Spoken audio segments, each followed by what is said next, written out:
Okay. Yes, ma'am. Okay. Yes, ma'am.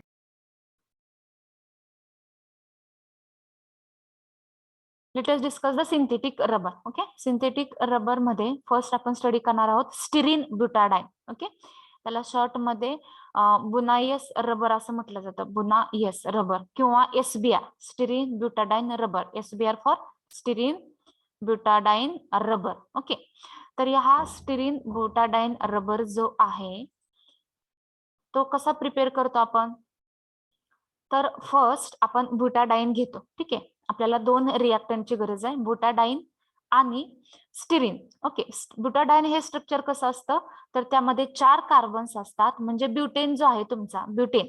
Okay, butane इथपर्यंत butane आणि dine, dine म्हणजे ईएनई म्हणजे अल्किन, अल्किन मध्ये मग 2 डबल बॉन्ड असतात. ठीक, सॉरी, एक डबल बॉन्ड असेल तर अल्किन म्हणायचं, पण आता ह्याच्यात 2 आहेत म्हणून डाईन, डाईन म्हणजे 2 डबल बॉन्ड, आणि बुटा मीन्स ब्युटेन, ब्युटेन म्हणजे 4 कार्बन असते. ठीक आहे, तर आपल्याला गरज कशाची आहे, 2 रिएक्टंटची गरज आहे, ब्युटाडाइन आणि स्टिरीन. ब्युटाडाइनचं स्ट्रक्चर असतं CH2 double bond CH, CH double bond CH2. This is the butadiene plus CH2 double bond CH, इथं बेन्झिन रिंग असेल. ठीक आहे, म्हणजेच बेन्झिन रिंगला जर CH double bond CH2 attach असेल, एक इथिन मॉलिक्यूल अटॅच असेल, तर ते स्ट्रक्चर आहे, त्याला आपण म्हणतो स्टिरीन. ओके, स्टिरीन म्हणजे काय असतं, तर C6H5 म्हणजे तुमची बेन्झिन रिंग असेल, त्याला CH double bond CH2 attach झाला असेल, म्हणजे इथिन मॉलिक्यूल त्याला काय केलेलं आहे, अटॅच केले. यामध्ये पण डबल बॉन्डच असतील आणि यामध्ये पण डबल बॉन्ड. ज्यावेळेस दोघांमध्ये रिएक्शन होणार आहे, पॉलिमरायझेशन होणार असेल, तर त्यामध्ये हे डबल बॉन्ड स्प्लिट होतील ऑब्विसली आणि त्यामध्ये लिंकिंग अटॅच होईल. तर याच्यामध्ये आपण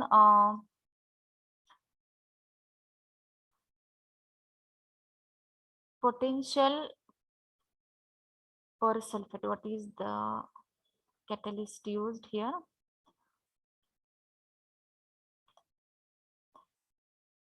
कॅटलिस्ट तिथं दिलेला नाहीये, तुमच्या नोट्स मध्ये आहे.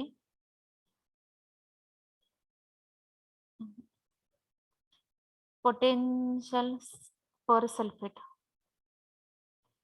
ठीक आहे, मी सांगते हे कोणतं कॅटलिस्ट असेल ते. तर हे ब्युटाडाइन आहे आणि हे स्टिरीन आहे. ठीक आहे, ब्युटाडाइन आणि स्टिरीन मध्ये हे 2 पॉलिमर्स आहेत किंवा 2 मोनोमर आहेत, कन्सिडर करा. आता यांचे नंबर्स किती घेतलेत आपण, N एवढे घेतलेत. N एवढे म्हणजे किती घेतले, नंबर ऑफ मॉलिक्युल्स, म्हणजे खूप जास्त प्रमाणात आपल्याला घ्यायचंय. का खूप जास्त प्रमाणात घ्यायचं असतं, कारण आपल्याला त्यांची एक लॉंग चेन बनवायची. ठीक आहे, आता या दोघांमध्ये रिएक्शन झाल्यानंतर इथं पहा, हा कार्बन पाहायचा आणि इथला हा CH2. ओके, आता हा डबल बॉन्ड जो आहे, इथला एक हायड्रोजन रिमूव्ह झाला, इथं C6H5 हा CH. ठीक आहे, इथला डबल बॉन्ड ब्रेक झाला, नंतर इथला जे बॉन्डिंग आहे, एक बॉन्ड याला मिळालेला, हा कार्बन हा आहे. ओके, आणि हा कार्बन कुठला आहे, तर इथं हा डबल बॉन्ड ब्रेक झालेला आहे. इथं पहा, याच्यामध्ये कसं दिलं पाहते ना स्ट्रक्चर.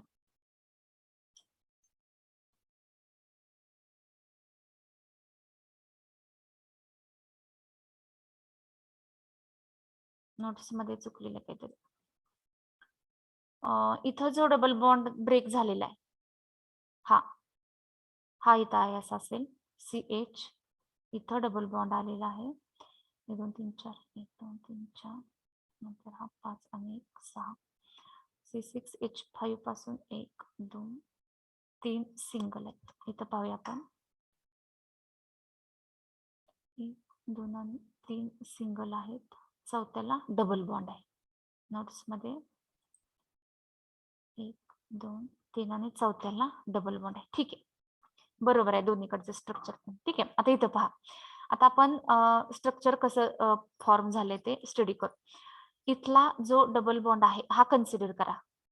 आता इकडे 4 आहेत, लक्षात ठेवा, इकडे किती आहेत, 4, इकडे किती आहेत, 2. आता हे अटॅच किती असतील, 6 असतील, 1 2 3 4 5 आणि 6. ठीक आहे, 6 कार्बन्स आहेत आणि जो फर्स्ट आहे त्याला C6H5. आता डबल बॉन्ड कुठले कुठले ब्रेक झाले ते पाहिजे. इथला डबल बॉन्ड ब्रेक झालेला आहे. ओके, डबल बॉन्ड ब्रेक होऊन त्याचं जो बॉन्डिंग आहे ते इथं असं कंटिन्यू झालं. इथं कंटिन्यू आहे का, नाही, इथं त्याला बॉन्डिंग कंटिन्यू नाही. बॉन्ड ब्रेक होऊन इथं हे चेन अशी परत कंटिन्यूड होणार आहे. या डबल बॉन्डचा प्रश्न मिटला इथं.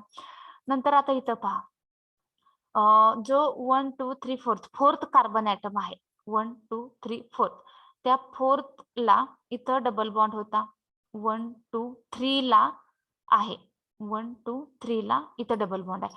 पण इथं काय झाले, तर डबल बॉन्ड जो आहे तो रिअरेंज झालेला आहे, म्हणजे डबल बॉन्ड शिफ्ट झालाय. बघा 1 2 3 4 यामध्ये 3 कार्बनला आहे, इकडून मोजायचा 3 कार्बनला आहे. इथं इथला डबल बॉन्डचं मी काय झालं ते सांगते. इथं पुढं बॉन्ड आहे का, दिसतोय का इथं बॉन्ड तुम्हाला, आहे का इथं बॉन्ड? आता जर त्याला बॉन्ड क्रिएट करायचा असेल, पुढे लिंक करायचं असेल जॉईन, तर इथं बॉन्ड द्यावा लागेल आपल्याला. मग हा बॉन्ड ब्रेक झालेला, इथं हा कंटिन्यू झाला असा पुढं. आणि या दोघांमध्ये बॉन्ड झालेला आहे CH2 आणि CH2, हा CH2 आणि हे CH2. आता हा डबल बॉन्ड जो आहे ना, तो फक्त रिअरेंज झाला, म्हणजे शिफ्ट झाला. 1 2 3 इथं पाहिलं तर 2 आणि 3 च्या मध्ये, आणि तुम्ही वरती जर पाहिलं 1, इथला संबंध नाही, इथला मोजायच नाही, 1 2 3 आणि 4 मध्ये इथं 2 आणि 3, म्हणजे जो तुमचा डबल बॉन्ड आहे तो शिफ्ट झाला. म्हणजे ही रिएक्शन कशी आहे, रिअरेंजमेंटची आहे, फक्त त्यामध्ये थोडं रिअरेंजमेंट झालेलं आहे. इथं हा डबल बॉन्ड फक्त इथं शिफ्ट झालाय, एवढंच फरक झालेला आहे. ठीक आहे.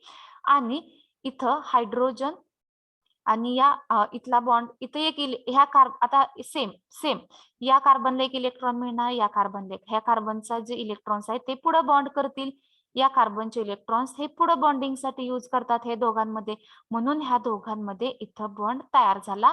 इथला डबल बॉन्ड जो होता हा तो फक्त शिफ्ट झालेला आहे. का शिफ्ट झालेला असतो, तर कसं असतं, तर हा C6H5 आहे, म्हणजे मोठा मॉलिक्यूल असतो, त्यामध्ये अल्टरनेट डबल आणि सिंगल बॉन्ड असतात. यामध्ये 3 सिंगल बॉन्ड असतात, बेन्झीन मध्ये 3 डबल बॉन्ड असतात. तर परत हे स्ट्रक्चर स्टेबल राहण्यासाठी इथला डबल बॉन्ड फक्त इथं शिफ्ट होतो. ओके, एवढं लक्षात ठेवायचं. तुम्हाला स्ट्रक्चर फक्त यामध्ये जर राईट ए नोट विचारलं सिंथेटिक रबर मध्ये, सिंथेटिक म्हणून नाही विचारलं जात, right A note on styrene ब्युटाडाइन विचारलं जाईल, तर तुम्हाला हे रिएक्शन लिहिणं गरजेचं आहे किंवा अपेक्षित आहे रिएक्शन, आणि प्लस त्यामध्ये प्रॉपर्टीज असतील, प्रॉपर्टीज आणि त्याचे युजेस. ठीक आहे. तर 3 मार्कचा जर क्वेश्चन विचारला तर 1 मार्काला रिएक्शन, प्रॉपर्टीज आणि युजेस हे लिहिणं गरजेचं आहे. 2 मार्क्सला जर विचारलं तर 2 मार्क्स मध्ये पण राईट ए नोट मध्ये पण तुम्ही रिएक्शन लिहिणं अपेक्षित आहे, प्लस प्रॉपर्टी आणि 1-2 युजेस अपेक्षित आहेत. ठीक आहे. तर जेवढे पॉइंट्स आहेत तेवढे रिप्रेझेंट करण्याचा प्रयत्न करायचा. जसं आपण आयन एक्सचेंज प्रोसेस मध्ये सांगितलं होतं की डायग्राम जर असेल तर तुम्ही ऑब्विसली रिप्रेझेंट करायलाच पाहिजे. You should represent the diagram whenever. तुम्हाला बोर्डच्या क्वेश्चन पेपर मध्ये वरती दिलेलं असतं पहा, की जिथं व्हेनेवर डायग्राम्स असतील बायोमध्ये किंवा केमिस्ट्री फिजिक्स मध्ये, की तिथं ते गरजेचे असतील, तिथं तुम्हाला रिप्रेझेंट करायला हवं. ठीक आहे. जरी क्वेश्चन मध्ये विचारलं नसेल तर क्वेश्चन पेपरच्या वरती असतात, सेम तसंच रूल फॉलो करायचा. पुढं जिथं रिएक्शन आहे तिथं लिहिणं गरजेचंच असतं. प्रॉपर्टीज युजेस असतील तर ते पण तुम्ही एक्सप्लेन करायचं असतं. तर यामध्ये पुढे लक्षात ठेवा, हा डबल बॉन्ड फक्त इथं शिफ्ट होतो आणि हे असं फक्त जॉईन होतं. इथला डबल बॉन्ड निघून जातो, हे पुढे बॉन्डिंग साठी यूज केले जातात. इथला पण रिमूव्ह होतो, एक इथं बॉन्ड साठी यूज केले जातात, एक इथं. ठीक आहे. आणि स्ट्रक्चर फायनली तयार होतं 6 कार्बनचं, 1 2 3 4 5 6 काढताना तुम्हाला पेपरमध्ये मोजून काढायचे, म्हणजे तुमचं हे एखादं मिस होत नाही. 6 काढून घ्यायचे, लास्टला बॉन्डिंग द्यायचं, प्रत्येकाची व्हॅलन्सी 4 झाले का मोजायचं, आणि नंतर मग ते फायनल प्रोडक्ट तुम्ही लिहायचं. इथं परत C6H5 पहिल्याच कार्बनला तुम्हाला C6H5 म्हणजे बेन्झीन रिंग अटॅच करायचे. आता हे तुमचं कम्प्लीट स्ट्रक्चर तयार झालं. कशाचं? बोनायस रबरचं, किंवा त्याला आपण काय म्हणतो आहोत तर styrene butadiene rubber, SBR. Okay, styrene butadiene rubber. Reaction समजली का सगळ्यांना? काय डाऊट असेल तर विचारा.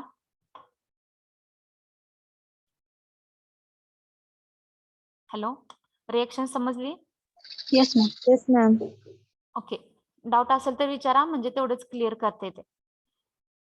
परत एकदा सांगते मी, व्यवस्थित समजून घ्या. ब्युटाडाईन मध्ये 4 कार्बन ऍटम्स असतात आणि 2 डबल बॉन्ड असतात.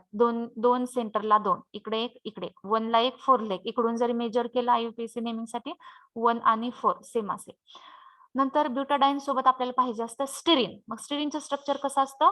बेन्झिन रिंग असते, किंवा शॉर्ट मध्ये तुम्ही इथं बेन्झिन रिंग जरी काढलं तरी पण ते बरोबर आहे 100%. C6H5 लिहिलं तरी पण ते पण करेक्ट आहे. Both are the correct. त्या बेन्झिन रिंगला CH डबल बॉन्ड CH2 असतं, म्हणजे इथिन असतं, तर त्या स्ट्रक्चरला आपण पूर्ण स्टिरीन म्हणतो. आपल्याला तयार करायचा आहे स्टिरीन ब्युटाडाईन, म्हणजे ब्युटाडाईन पण पाहिजे स्टिरीन पण पाहिजे, म्हणून आपण 2 रिएक्टन्स घेतले. ब्युटाडाईन एक घेतला आणि स्टिरीन एक. त्याचे किती मॉलिक्युल्स घेतले? नंबर ऑफ घेतले, कारण आपल्याला खूप लॉंग चेन घ्यायचे म्हणून आपण हे मेजर केलेलं नाही. ठीक आहे, तर नंबर ऑफ घेतले, खूप जास्त प्रमाणात घेतले. तर याचे रिएक्शन ऍडिशन रिएक्शन होते आणि ते ब्युटाडाईन आणि स्टिरीन एकमेकांमध्ये ऍड होतं. ठीक आहे, तर स्टिरीन आणि ब्युटाडाईन ऍड होत असताना हे लास्टचे सेंटरचे दोन्ही डबल बॉन्ड ब्रेक होतात आणि त्यांचे इलेक्ट्रॉन पुढे कंटिन्यू रिंग करण्यासाठी किंवा कंटिन्यू चेन साठी यूज केले जातात. It is used for the continuation of the chain. And this double bond is only shift to the carbon atom number 2 and 3. कुठे शिफ्ट झाला? In between 2 and 3. And the final products we are getting, that is Bunaeus rubber having 6 carbon atoms, 1 double bond at the 3 carbon number 2 and between the 3, and at the last carbon atom there is a C6H5 present. So this is the final structure of the Bunaeus rubber. Okay, got it? Yes, ma'am. Archana समजलं का? सुगंधी doubt आहे का काय एखादा? नाही madam. समजलं ना? Write down the reaction. एक मिनिट, PPT मध्ये मी पाहते अगोदर. ठीक आहे, सुरुवातीला आपण रिएक्शन लिहून घेऊया. Write down. Styrene butadiene, synthetic rubber म्हणा, हेडिंग टाका सिंथेटिक रबर. त्यामध्ये फर्स्ट स्टिरीन ब्युटाडाईन रबर, पुढे लिहा रबर. हे बी कॅपिटल काढा, एस कॅपिटल काढा. स्टिरीन ब्युटाडाईन रबर, डाईनचं स्पेलिंग चुकले, DIENE, DIENE. इथं लिहिले बघा व्यवस्थित, DIENE.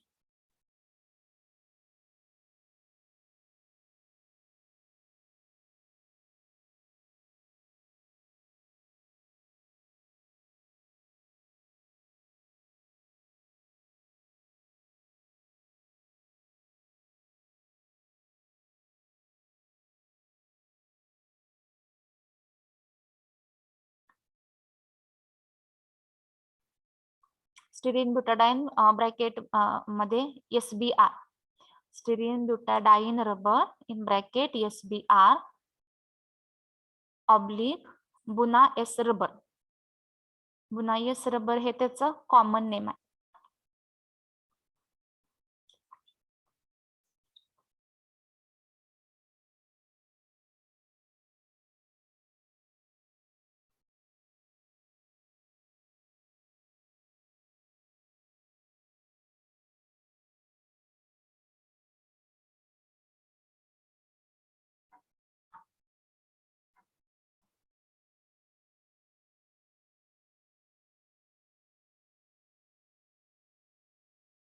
मॅडम, हा, आपण सिंथेटिक रबर मध्ये बुनायन रबर पण घेऊ शकतोय ना, नायट्राइल हो. बुटाडाईन रबर.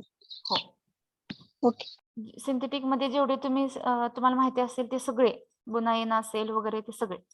आपल्याला सिलेबस मध्ये बुनायस आहे. ठीक आहे, म्हणून आपण तो स्टडी करतोय. ओके. सिंथेटिक मध्ये तुम्ही किती एक्झाम्पल सांगू शकता? नंबर ऑफ आहेत. नायलॉन आहे, नायलॉन 66 वगैरे. तो पॉलिमर आहे, आय थिंक. रबर मध्ये मोडत नाही. नायलॉन बुनायन आहे, तो आहे रबर मध्ये, सिंथेटिक रबर मध्ये. रिएक्शन कंप्लीट झाली की सांगा, ह्याबद्दल आपण थोडं लिहूया, नंतर मग त्याच्या प्रॉपर्टी स्टडी करू. मॅम, ते पोटेन्शियल पर सल्फेटच लिहायचं ना? नाही, ते नका लिहू. मी सांगते त्यामध्ये काय लिहायचं ते नाहीये पोटॅशियम पर सल्फेट त्याच्यामध्ये.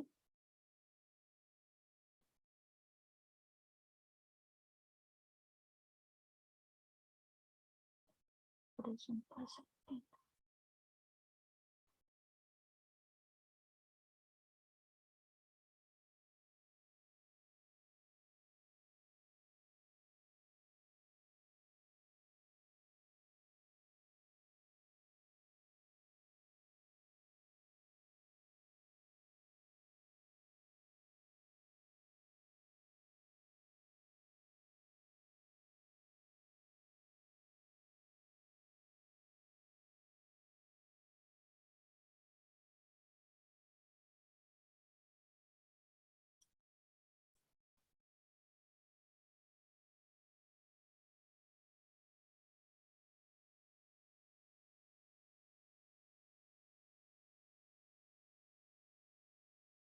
रिएक्शन लिहून झाली?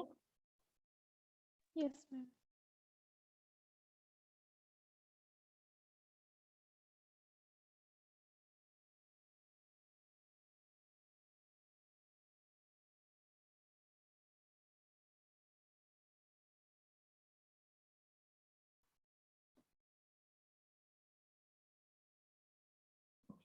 Write down. It is a random copolymer. It is a random copolymer. किंवा रॅन्डम नाही. It is a copolymer म्हणा. Random. It is a copolymer formed by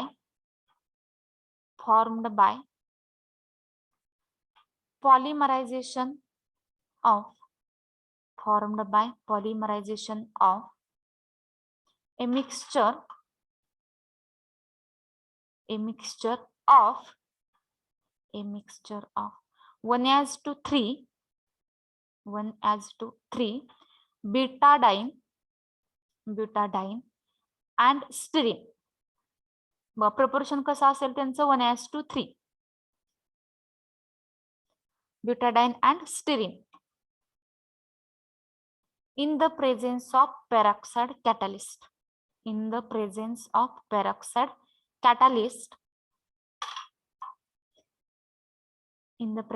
peroxide catalyst at 5 degree Celsius. तिथं temperature आता त्या एरोच्या वरती लिहा पेरॉक्साइड कॅटलिस्ट आणि एरोच्या खाली लिहा 5 डिग्री सेल्सिअस. 5 degree Celsius. ठीक आहे. आता सेंटेन्स मध्ये लिहा काय लिहिलं? Peroxide catalyst and 5 degree Celsius temperature. Okay. Therefore the product is also called as cold rubber.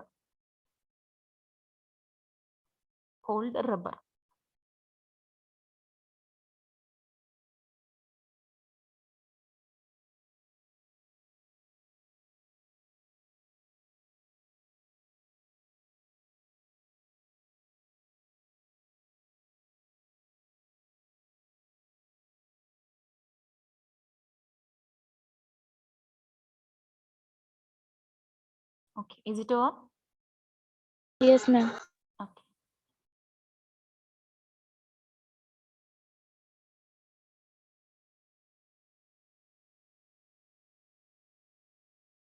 Write down the properties.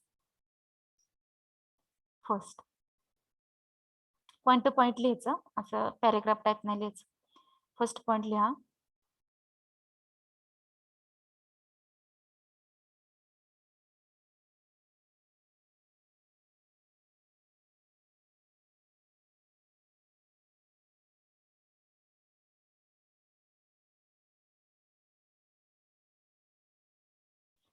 Rubber is so widely used because of its cheapness and availability. cheapness म्हणजे काय? स्वस्त. स्वस्त. Okay. cheapness and availability, comma, although it also has second property. इथून second लिहा. आता इथपर्यंत ठीक आहे. अवेलेबिलिटी. सेकंड पॉइंट टाका. इट ऑल्सो हॅव किंवा has high tensile and impact strength. It also have म्हणा. It also have high tensile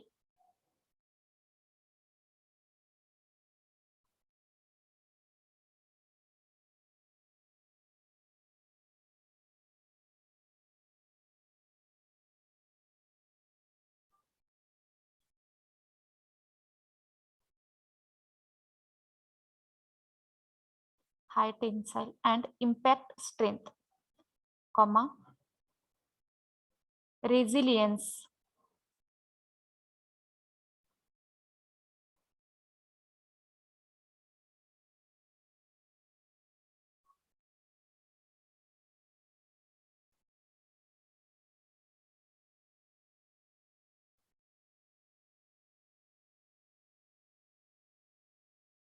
resilience means the capacity to recover quickly.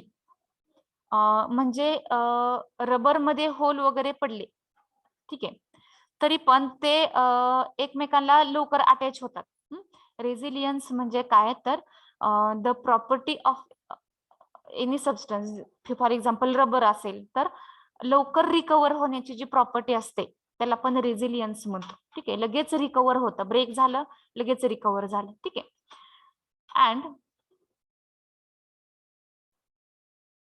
and abrasion resistance.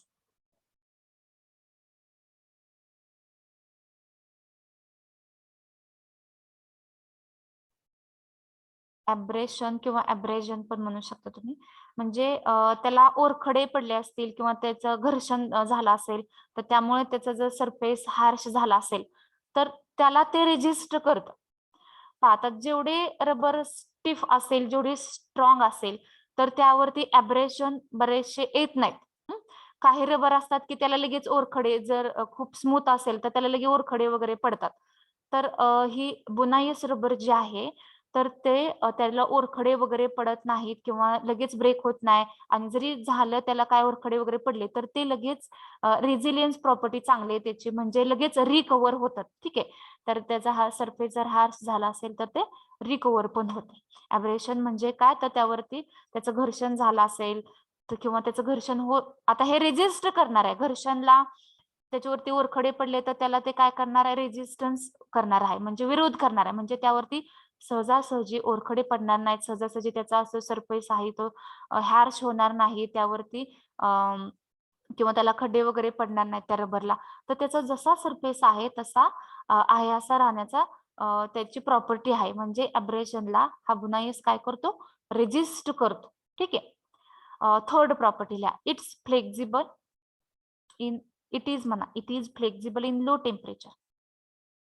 It is flexible in low temperatures and has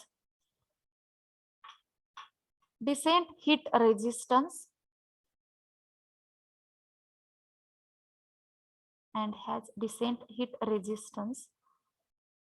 full stop. Decent heat resistance, full stop. Next,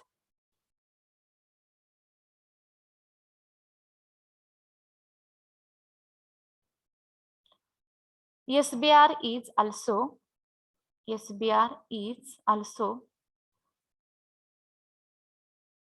resist to म्हणा, कशाला resist करतं ते, it also resist to water, organic acid,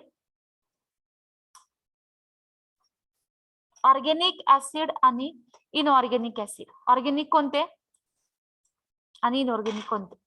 मला कोणते ऍसिडचे एक example सांगा जे तुम्हाला माहिती आहे, त्यावर मी तुम्हाला सांगते ऑर्गेनिक कोणता आणि इनऑर्गेनिक कोणतं. Sulphuric acid.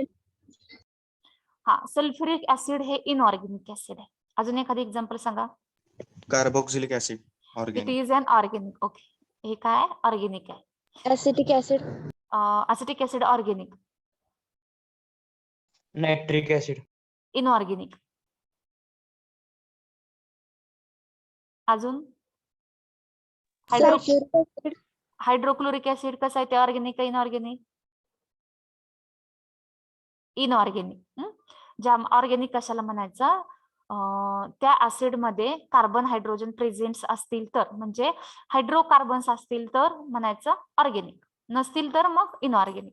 म्हणजे H2SO4 आहे, HCl आहे किंवा तुमचा HNO3 आहे, हे सगळे कसे असतील, इनऑर्गेनिक झाले. सायट्रिक ऍसिड असेल, टार्टारिक ऍसिड आहे, ऍसिटिक ऍसिड आहे, फॉर्मिक ऍसिड आहे, जेवढे तुम्ही ऍसिड्स पाहिलेत ऑर्गेनिक मध्ये ते सगळे ऑर्गेनिक असतील. ठीक आहे. कार्बोक्सिलिक ऍसिड हे कार्बोक्सिलिक ऍसिड मध्ये जेवढे येतील ते सगळे ऑर्गेनिक. ओके. आता बुनायस रबर हा कुणाला रेजिस्टर करणार आहे तर ऑर्गेनिक ऍसिडला. Okay, comma.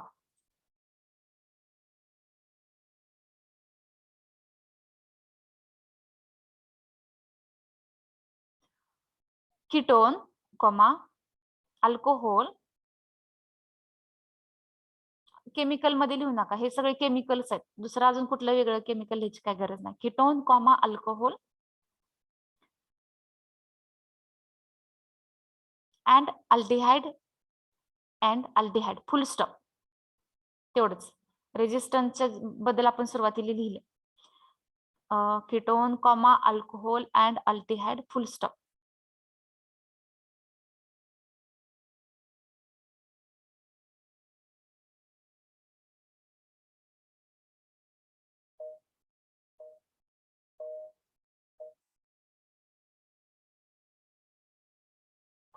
Okay. Next. This type of rubber also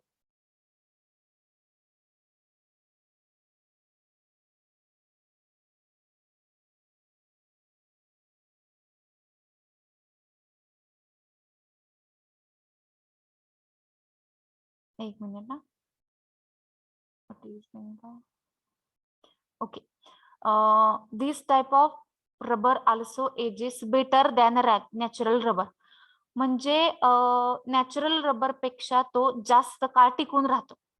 म्हणजे बुनायस रबरचं वय हे नॅचरल रबर पेक्षा चांगलं असतं किंवा जास्त असतं. म्हणजे आपल्याला काय पाहिजे त्याचं, तर तो किती काळ टिकून राहतो. म्हणजे आपण काय म्हणतो त्याला, एजेसच्या ऐवजी आपण दुसरा इथं लिहू शकतो.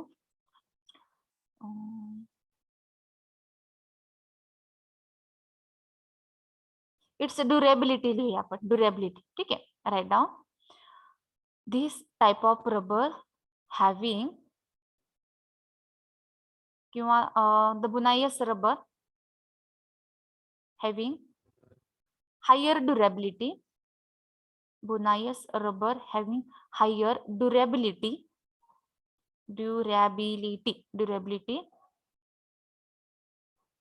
This type of rubber किंवा Buna S rubber having higher durability than natural rubber.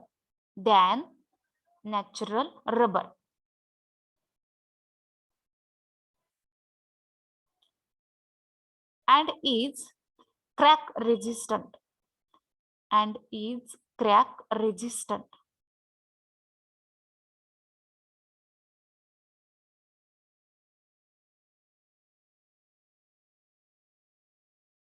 Next. किती झाल्या प्रॉपर्टी? 5. 5 का?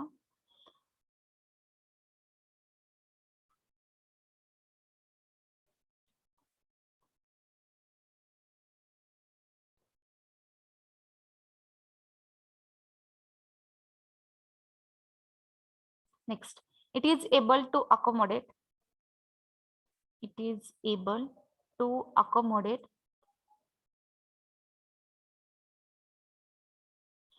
Large amount of filler.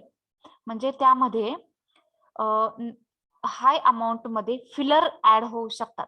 आता फिलर म्हणजे काय, तर जे रबर आहे त्या रबर मध्ये जो गॅप असेल, स्पेस असेल, तो फिल करण्यासाठी आपण फिलर ऍड करत असतो कोणत्याही केमिकल मध्ये. ज्यावेळेस तुम्हाला एखादी वस्तू बनवायची असते त्यामध्ये फिलर ऍड केले जातात की ठीक आहे. तर फिलर्स काय करतात, जो गॅप आहे, स्पेस आहे, तो फिलअप करण्याचं काम करतात, म्हणून त्याचं नावच आहे फिलर. ठीक आहे. प्रॉपर्टी लिहा. व्हाईल नको. It is able to accommodate large amount of filler. Large amounts of filler.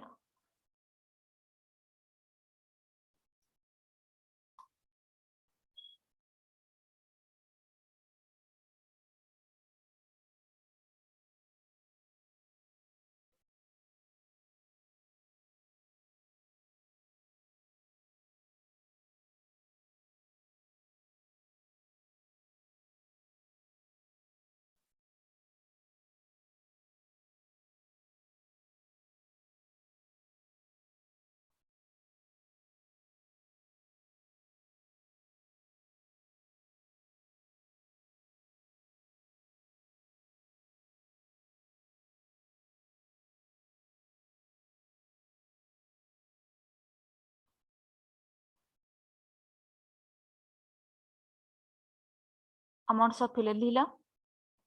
Comma which is used to enhance. कशासाठी लागतं फिलर्स आपल्याला, त्याच्या ज्या रबरच्या प्रॉपर्टीज आहेत ते एनहान्स करण्यासाठी, म्हणजे इन्क्रीज करण्यासाठी. Okay.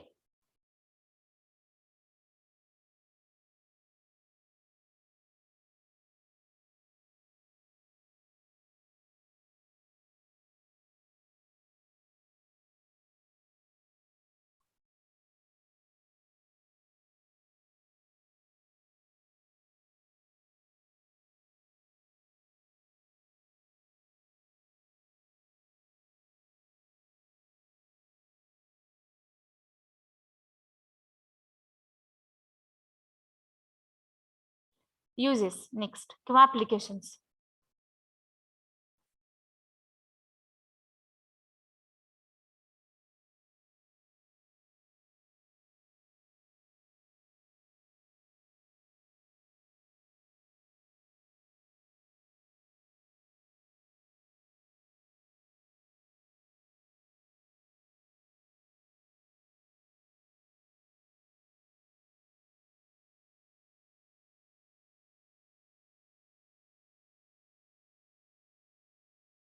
First,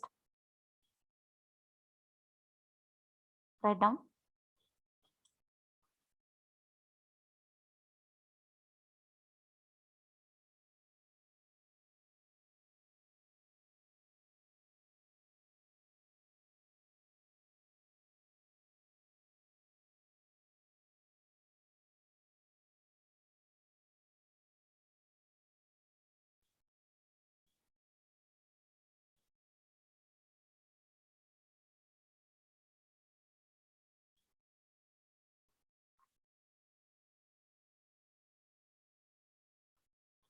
Write down the first uses. It is used for manufacturing. Used for manufacturing. Drive couplings.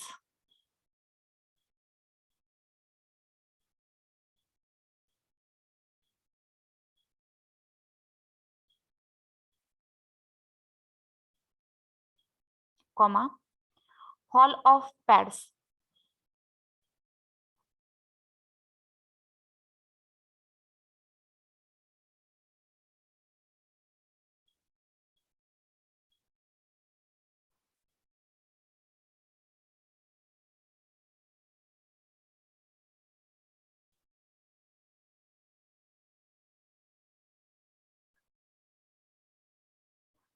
Hall of pad जर तुम्ही पाहिले इंटरनेट वरती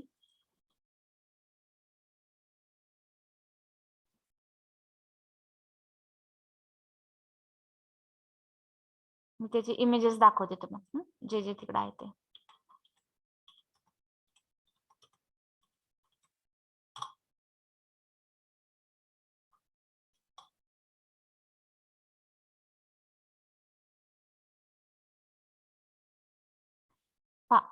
तर हे हॉल ऑफ पॅड्स आहेत.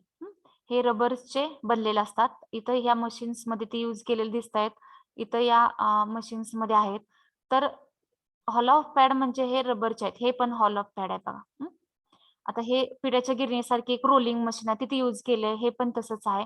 तर हॉल ऑफ पॅड्स म्हणजे काय असतात तर हे असे रबर्सचे लॉंग असे एक आपण इथं दिसते बघा तुकडे वगैरे केलेले आहेत सिलेंड्रिकल शेप मध्ये पीसेस आहेत असतात. ठीक आहे. तर हे डिफरंट मशीन्स मध्ये इथं कुठं यूज केले जातात तर ते पण त्याचे ऍप्लिकेशन्स तुम्हाला दिसलेले. ठीक आहे. तर हे झालं हॉल ऑफ पॅड्स. नंतर दुसरं काय आहे पाहते मी.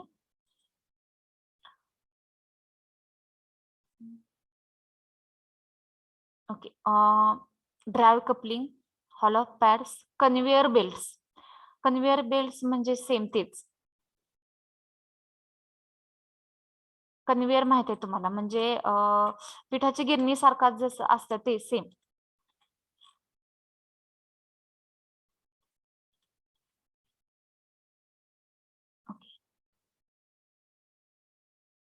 हे पहा. तर हे जे रोलिंग होत असते हे स्लाइडिंग होत आहे हे रोलिंग हे मूव्ह होत आहे. तर याच्यावर जो बेल्ट यूज केलेला जातो इथं या मशीन्स मध्ये हे जे मोशन मध्ये तर त्याला कन्व्हेअर बेल्ट असं म्हटलं जातं. तर हे कन्व्हेअर बेल्ट जे आहे ही जी मशीन आहे कन्व्हेअरची तर ते कंपनीमध्ये फॅक्टरीमध्ये माल जो असेल जे प्रोडक्ट असेल इथं पहा ते ट्रान्सफर करण्यासाठी यूज केलं जातं. म्हणजे इथं तुम्हाला लेबर कमी लागतात. तर हा जो आहे आता हा सपोज प्रोडक्ट इथून इथपर्यंत आलेला आहे. आता हे पुढे पास करायचंय तर यावरती जो ब्लॅक कलरचा बेल्ट आहे त्याला कन्व्हेअर बेल्ट म्हणायचं. इथं आहे हा आहे कन्व्हेअर बेल्ट. इथं दिसत आहे. ठीक आहे. तर this is the conveyor belt. Okay. समजलं कन्व्हेअर बेल्ट काय कसा असतो. Yes, ma'am. Okay. Madam malls मध्ये चेकिंगला वगैरे असतं ते हीच असतो काय? हो ते आपण प्रोडक्ट ठेवतो आणि ते पुढे पास होतं. Yes yes. सेम.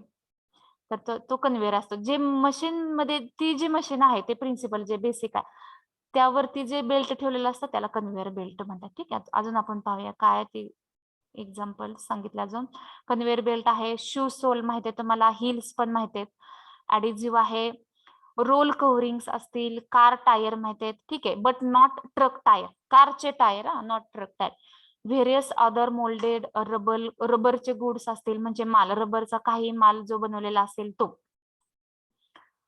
नंतर and various other moulded rubber goods. The typically working temperature range is 15 degree Celsius to 100.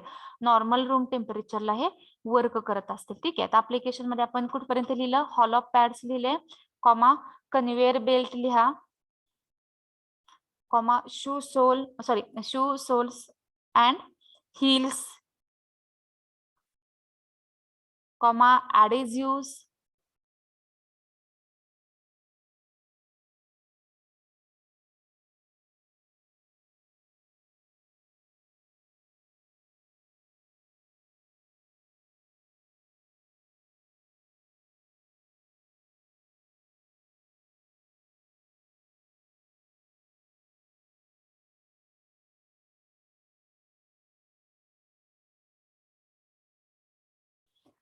comma adhesive, comma roll covering and car tires.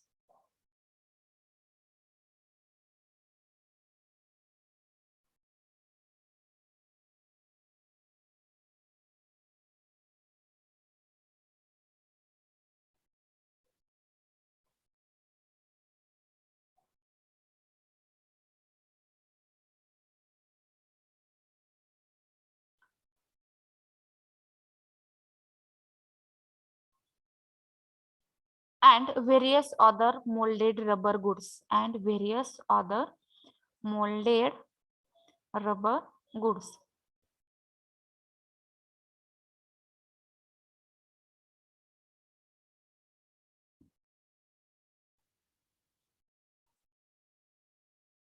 Full stop. Next. Second लिहा, the typical working temperature range. The typical working temperature range is 25 degrees Celsius to 100 degrees Celsius. 25 degrees Celsius to 100 degrees Celsius.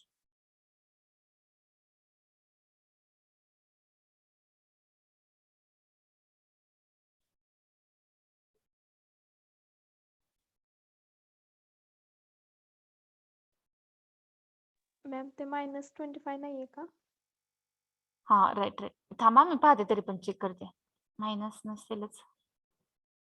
हा minus असू शकते, काय सांगू का, -25 degree Celsius पण हे rubber strong, त्याच्यात स्ट्रॉंगनेस टफनेस साठी यूज केली जाते.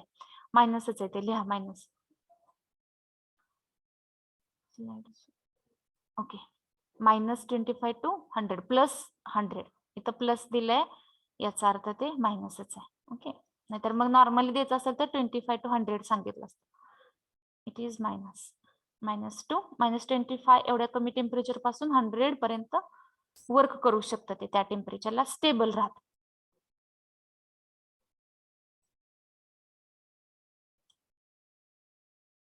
Is it over? Yes ma'am. आपण नोट्स मध्ये पाहूया अजून काही आहेत का ऍप्लिकेशन. टायरचं झालं, शूसोल झाला, फुटवेअर झाले, गॅस्केट लिहा आणि टँक लाईन. ओके, नेक्स्ट ला uses for making wire and cable coating पण लिहा, वायर अँड केबल कोटिंग. आपले जे केबल असते किंवा त्यावरचं जे ब्लॅक कलरचं कोटिंग असतं ते, किंवा वायर्स असतात सिंपल त्याच्यावरचं जे कोटिंग आहे ते पण. Next for making gaskets. Gaskets माहित आहेत ना? गॅस्केट म्हणजे काय, कुठं असतं गॅस्केट? मुलांना माहिती आहे गॅस्केट?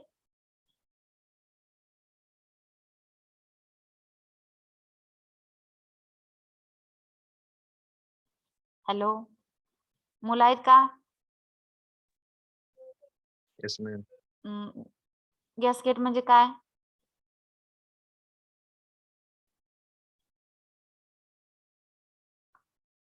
मुलांना पण माहित नाही. राज आहे का? राज Botre.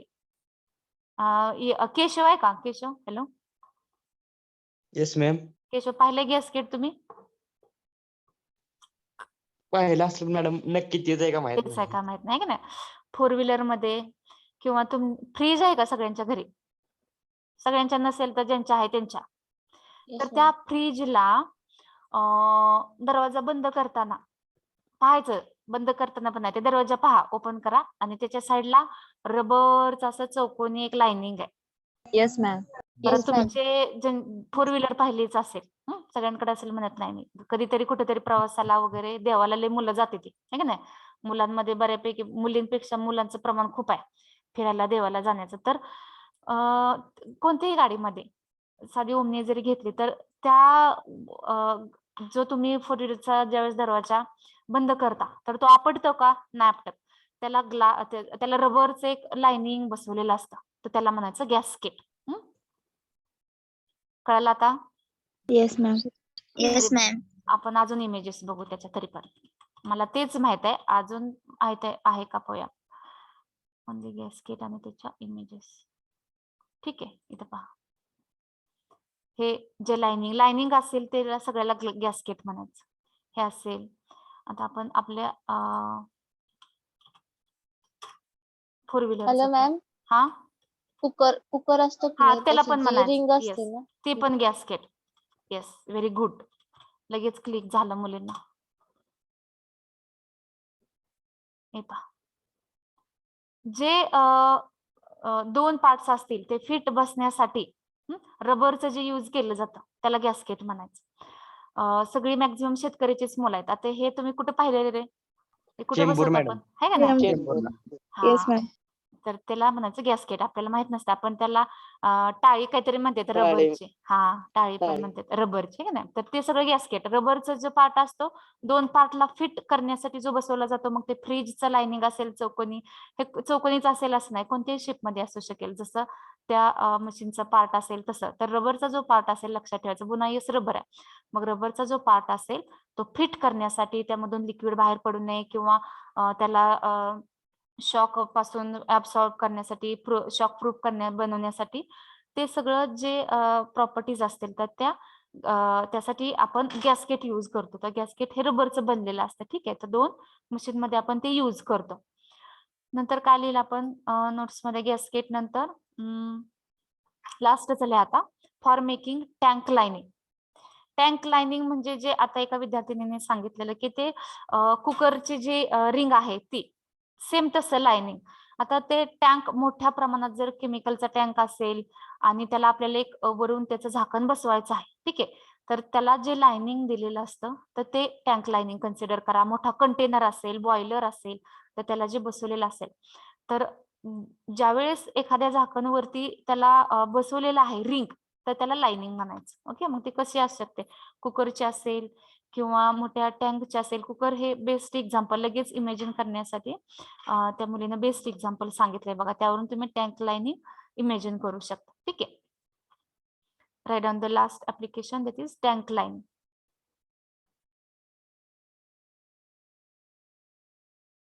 Is it over? Yes, ma'am. Okay, आता नेक्स्ट लेक्चरला आपण पुढे पाहणार आहोत Thiokol. Second example of synthetic rubber, that is Thiokol rubber. आणि लास्टला तुमचा परत 2 स्लाइड राहत आहेत, बायोडिग्रेडेबल पॉलिमर. ठीक आहे, तर बायोडिग्रेडेबल पॉलिमर आणि त्याची एक्झाम्पल्स. तर आपले फक्त ते 3 पॉइंट्स राहिलेले आहेत, त्यानंतर आपण कोरोजन टॉपिक स्टार्ट करणार. ठीक आहे, तर ज्या विद्यार्थ्यांनी नोटबुक चेक केली नाही त्यांनी लिहून वगैरे ठेवा, नंतर पुढचे इन्स्ट्रक्शन्स येतील. तर त्यावरून तुमच्या नोटबुक वरून तुम्हाला आयसीचे मार्क्स भेटणार आहेत. असाइनमेंट असेल, पेपर सबमिशन असेल आयएससीचं, आणि नोटबुक चेकिंग, ह्या 3 पॉइंट वरून तुमचे आयसीचे 25 मार्क्सचं डिस्ट्रीब्युशन होणार आहे. ठीक आहे, त्यामुळे नोटबुक सगळ्यांनी चेक करून घ्यायची आहे आपल्या सेमिस्टरच्या अगोदर. ओके, मॅडम बस आणि चालेल का? हॉस्टेलची काय हा, काय म्हणता? बस आणि हॉस्टेलची काय इन्स्ट्रक्शन कधीपर्यंत येईल काय सांगता येतं का हो? मला तर अजून काय माहिती नाहीये.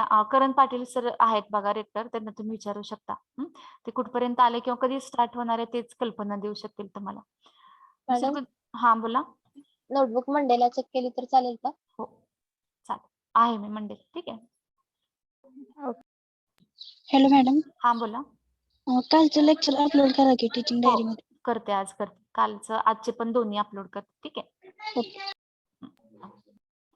शॅल वी स्टॉप हिअर नाव? ओके. हा, आज आपला मेंटर मेंटीचा सेशन असेल.